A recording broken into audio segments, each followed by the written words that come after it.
Hello students, कैसे हैं आप सभी लोग। Welcome to SSC Guruji. SSC Guruji के इस ऑनलाइन सेशन में आप सभी का हार्दिक स्वागत है।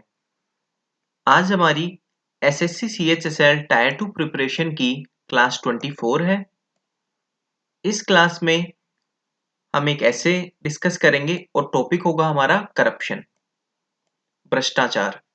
करप्शन पे आज हम एक ऐसे डिस्कस करेंगे। लास्ट क्लास में मैंने आपको करप्शन का टॉपिक दिया था और आज हमारी ऐसे की लास्ट क्लास है।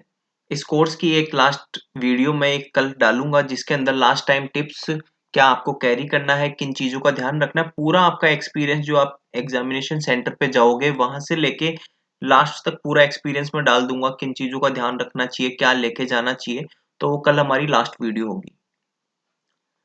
तो आइए बात करते हैं करप्शन पे। आगे बढ़ने से पहले जिन लोगों ने अभी तक चैनल को सब्सक्राइब नहीं किया वो प्लीज चैनल को सब्सक्राइब कर लीजिए। डेली मैं सुबह यहाँ पे सिर्फ 5 मिनट में पूरे दिन के करंट अफेयर्स डिस्कस करते हैं जो कि आपके जितने भी गवर्नमेंट एग्जाम्स आगे आने वाली हैं उनके पॉइंट ऑफ व्यू से बहुत इंपॉर्टेंट होते हैं और सिर्फ 5 मिनट में हम पूरा डिस्कस कर लेते हैं।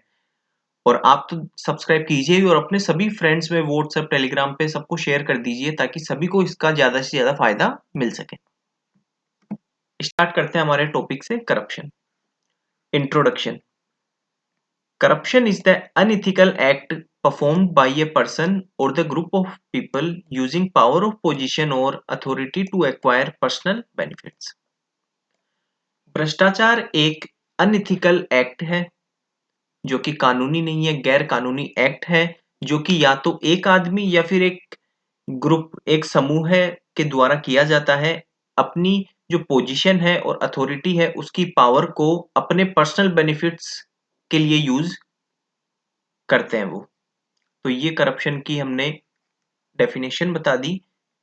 It is a social issue which adversely affects the economy of nation. यह एक सामाजिक इशू है जो कि देश की इकोनॉमी को बहुत ही गलत वे में अफेक्ट करता है। इसके नेगेटिव परिणाम होते हैं हमारी देश की इकोनॉमी में। Corruption is the use of unethical methods to get some advantage by others. Corruption जो अनइथिकल गैर कानूनी तरीके हैं उनको यूज करना होता है बाकी किन्हीं से फायदा उठाने के लिए। It has become one of the big factors which obstructs the development of the individual and country. और करप्शन जो है एक बहुत बड़ा फैक्टर बन चुका है जो कि एक इंडिविजुअल या फिर एक कंट्री, देश, दोनों के ही विकास में बाधा उत्पन्न करता है। तो ये हमारा इंट्रोडक्शन हो गया। इंट्रोडक्शन में हमने करप्शन के बारे में डिस्कस कर लिया, डेफिनेशन बता दी कि कौन करता है, क्या तरीका होता है करने का, क्योंकि वो अपनी पोजीशन और अथॉरिटी को गलत वे में यूज करते हैं अपने पर्सनल बेनिफिट्स के लिए। तो ये हमने अच्छा सा इंट्रोडक्शन दे दिया करप्शन की डेफिनेशन और किस तरीके से किया जाता है। अब हम बात करेंगे मेन बॉडी की। Corruption is a very old social malady. Corruption एक बहुत पुरानी सोशल इशू है। Corruption always existed in human society. भ्रष्टाचार हमेशा से ही हमारी ह्यूमन सोसाइटी में था।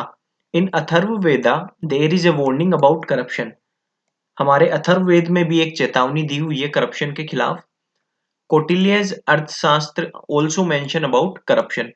कौटिल्य ने जो बुक लिखी थी अर्थशास्त्र उसमें भी करप्शन, भ्रष्टाचार का मेंशन मिलता है।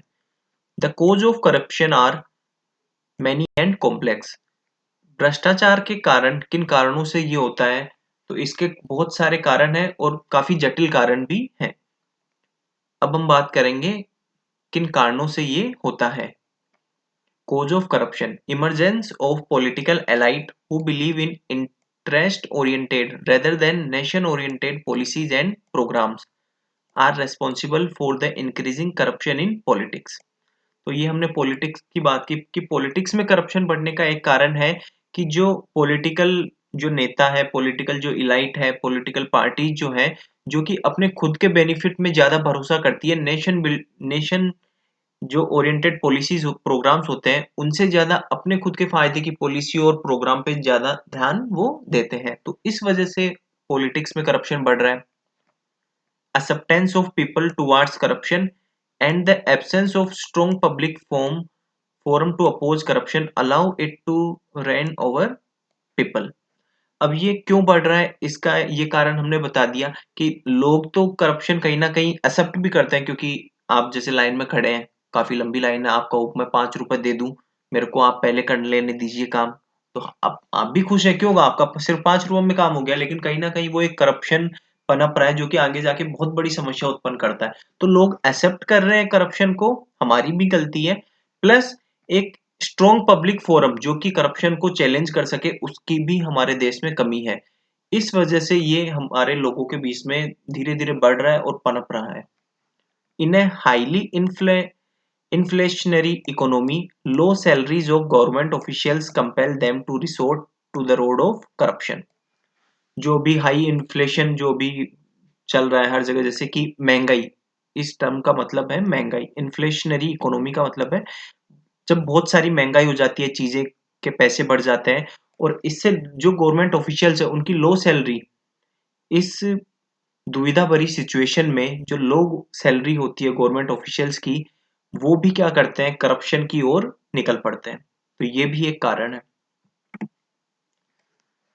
Some of the top corruption scams in India are, अब हम बात करेंगे कि जो भी इंपॉर्टेंट, या फिर सारे तो हम लिख नहीं सकते क्योंकि वर्ड लिमिट होती है 250 वर्ड्स, ये भी मैंने आपको 300 से 400 वर्ड्स का ऐसे दिया है, तब भी वर्ड लिमिट से ज्यादा है, तो इसमें से भी आपको चूज करना पड़ेगा कि क्या चीज आपको लिखनी है। और वैसे भी 300 से 400 वर्ड्स का मैं आपको बताऊंगा, तभी आपको 250 वर्ड्स का याद रहेगा, ऐसा तो है नहीं यहाँ पे मैंने आपको 400 वर्ड्स का बता दिया तो आपको 400 का 250 वर्ड्स जैसे मैंने आपको बताया तो 250 के 250 आपको याद रहेंगे। इसीलिए मैं जानबूझ के 300 से 400 वर्ड्स का लाता हूँ कि कम से कम इसमें से आपको 250 वर्ड्स याद रहे और आप अच्छे से लिख के आ जाए। तो अब हम बात करेंगे कुछ इंपॉर्टेंट जो करप्शन हुए हैं स्कैम्स उनके बारे में। Some of the top corruption scams in India are Indian Coal Allocation Scam 2012, Commonwealth Games Scam 2010, Satyam Scam 2009, Fodder Scam 1990, etc। तो ये हमने चार बता दिए, सारे तो हम बता भी नहीं पाएंगे, तो चार, तीन से चार आप बता सकते हो, जैसे कि जो कोयला स्कैम हुआ था, कॉमनवेल्थ गेम स्कैम हुआ था, सत्यम स्कैम हुआ था और चारा घोटाला हुआ था, ये हमने इंपॉर्टेंट करप्शन स्कैम्स बता दिए। There is no importance of ethics and morals in business dealings for the people who perform corruption। जो लोग करप्शन करते हैं उन लोगों में एथिक्स, वैल्यूज, मोरल, इन सब का कोई मतलब नहीं होता, इसलिए वो लोग ये काम कर पाते हैं। These people have no accountability to anybody and have full trust on money। इन लोगों का कोई दायित्व है, कोई अकाउंटेबिलिटी नहीं होती, किसी को जवाब नहीं देना इनको, इनका सिर्फ मोरल होता है, इनका भगवान ही पैसा होता है, इसलिए ये लोग ऐसा करते हैं। Indian government is making efforts to eradicate it. Indian government है वो बहुत सारे प्रयास कर रही है करप्शन को खत्म करने के लिए, जैसे कि इनकम डिक्लेरेशन स्कीम 2016, बेनामी ट्रांजैक्शन बिल, एटसेट्रा। ये हमने गवर्नमेंट स्कीम्स बता दी कि गवर्नमेंट क्या स्कीम्स लेके आ रही है कि इसको कम किया जा सके, खत्म किया जा सके। तो इसमें हमने दो एग्जांपल दे दिए, इनकम डिक्लेरेशन स्कीम 2016 और बेनामी ट्रांजैक्शन बिल। तो ये हमने गवर्नमेंट का बात कर ली कि गवर्नमेंट भी ट्राई कर रही है, plus government has also set up many different departments as anti corruption measures. Government ने एंटी करप्शन करप्शन को मेजर करने के लिए और उन्हें कम करने के लिए बहुत सारे डिपार्टमेंट्स बना रखे हैं, उसके हम एग्जांपल्स दे देंगे अब दो तीन। For example administrative vigilance division, central bureau of investigation CBI, central vigilance commission CVC, etcetera. तो ये हमने तीन कमीशन बता दिए कि गवर्नमेंट ने ये तीन डिपार्टमेंट्स भी सेटअप किए हैं करप्शन को कम करने के लिए, करप्शन को खत्म करने के लिए। Eradication of corruption can only be possible if people can understand and start to believe the values of ethics and morality। Corruption को खत्म करने का सिर्फ एक तरीका है कि जो लोग हैं वो जो वैल्यूज होती हैं एथिक्स और मोरालिटी उनमें भरोसा करना स्टार्ट करते हैं, तो करप्शन बिल्कुल खत्म हो सकता है।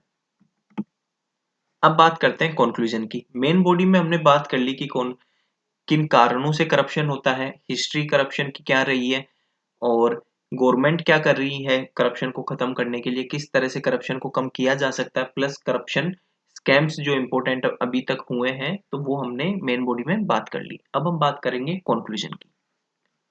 इसमें हम हमारे सजेशंस भी दे देंगे, जैसे कि full proof laws should be made so that there is no room for discretion of politicians and bureaucrats. Full proof laws बनाए जाने चाहिए ताकि पॉलिटिशियंस और जो ब्यूरोक्रेट्स होते हैं उनके लिए कोई जगह ही ना बचे। The role of politicians should be minimised. जो पॉलिटिशियंस का रोल होता है तो वो बिल्कुल कम कर देना चाहिए। इससे करप्शन कम किया जा सकता है, क्योंकि जब उनके पास अथॉरिटी ही नहीं रहेगी तो वो करप्शन कैसे करेंगे। The government has also stressed on accountability now. अब गवर्नमेंट भी इसके बारे में ध्यान देने लगी है, अपनी जिम्मेदारी समझने लगी है। And we can be positive for future as making everything digital like. और अब जो है फ्यूचर में हम पॉजिटिव रह सकते हैं, हम सकारात्मक सोच सकते हैं इसके बारे में, क्योंकि फ्यूचर में अब सब कुछ डिजिटल ही होने वाला है। जैसे कि digital India will reduce corruption to greater levels. जो डिजिटल इंडिया है वो करप्शन को बहुत बहुत ही हाई मार्जिन से कम कर देगा। क्यों? As the middle man will have no place in the system and everything can be supervised directly by the government. क्योंकि जो मिडिल मैन होता था वो डिजिटल इंडिया में रहेगा ही नहीं, डायरेक्ट गवर्नमेंट एंड लास्ट में आपके यूजर्स या जो बेनिफिशियरी हैं डायरेक्ट उन तक बात होएगी। तो जो मिडिल मैन है उनका काम खत्म हो जाएगा, उनके लिए कोई जगह नहीं है डिजिटल इंडिया सिस्टम में। और सब कुछ गवर्नमेंट डायरेक्टली सुपरवाइज कर सकती है एक जगह पे बैठे हुए, क्योंकि सब कुछ डिजिटल है, वो कहीं से भी सुपरवाइज कर सकते हैं। Corruption is a big problem but it can be eradicated with systematic and right efforts. भ्रष्टाचार एक बहुत बड़ी समस्या है, लेकिन इसको खत्म किया जा सकता है सिस्टमेटिक और सही तरीकों से। तो ये आज हमने बात कर ली करप्शन के ऊपर ऐसे की। आई होप आप लोगों को समझ आया हो। आप प्रैक्टिस कीजिए, लिखिए इसको। मैंने 400 वर्ड्स बताए तो मैं बोल सकता हूँ आपको कि आप 250 400 के 400 वर्ड्स तो आपको याद रहेंगे नहीं, तो आराम से आप 250 वर्ड्स में अच्छा ऐसे लिख सकते हैं। अब बात करते हैं नेक्स्ट क्लास में लूंगा लास्ट टाइम जो टिप्स, क्या चीजें आपको ध्यान रखनी चाहिए ऐसे राइटिंग से लेके एप्लीकेशन या प्रिसाइज राइटिंग से लेके प्लस डू एंड डोंट्स। क्या चीजें आपको करनी चाहिए, क्या चीजें नहीं करनी चाहिए। यूएफएम केस है, यूएफएम से कैसे बचना है एक बार फिर से मैं आपको बता दूंगा, ताकि आप और कोई गलतियां ना करें और अच्छे मार्क्स आ सके।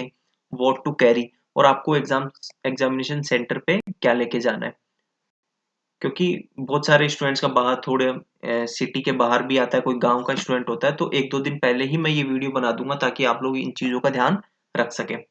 बाकी ये हमारी ऐसे की तो लास्ट क्लास थी। अगर फिर भी, वैसे मैंने टेलीग्राम चैनल पे अपडेट कर दिए हैं बाकी सारे ऐसे जो रह गए थे हमारे, फिर भी अगर आपको कोई भी डाउट है किसी भी ऐसे को लेके, या कोई ऐसे अगर अपने एक्सपेक्टेड टॉपिक से भी अलग कोई ऐसे है आपका, तो आप मुझे कमेंट बॉक्स में लिख सकते हो। टेलीग्राम चैनल आप ज्वाइन कर लीजिए, मैं टेलीग्राम चैनल पे वो अपडेट कर दूंगा।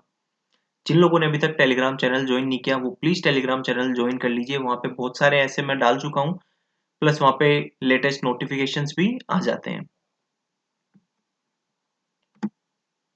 आई होप आप लोगों को वीडियो अच्छी लगी, और अगर आपके पास कोई और भी डाउट या क्वेरी है तो आप मुझे डायरेक्ट मेल कर सकते हैं। ये मेरी मेल आईडी है guruji4ssc@gmail.com, या आप मुझे कमेंट बॉक्स में ही पूछ सकते हैं, मैं जरूर रिप्लाई कर दूंगा। ओके स्टूडेंट्स, जिन लोगों ने चैनल सब्सक्राइब नहीं किया प्लीज चैनल सब्सक्राइब कर लीजिए और अपने सभी फ्रेंड्स में शेयर कर दीजिए। Thank you very much.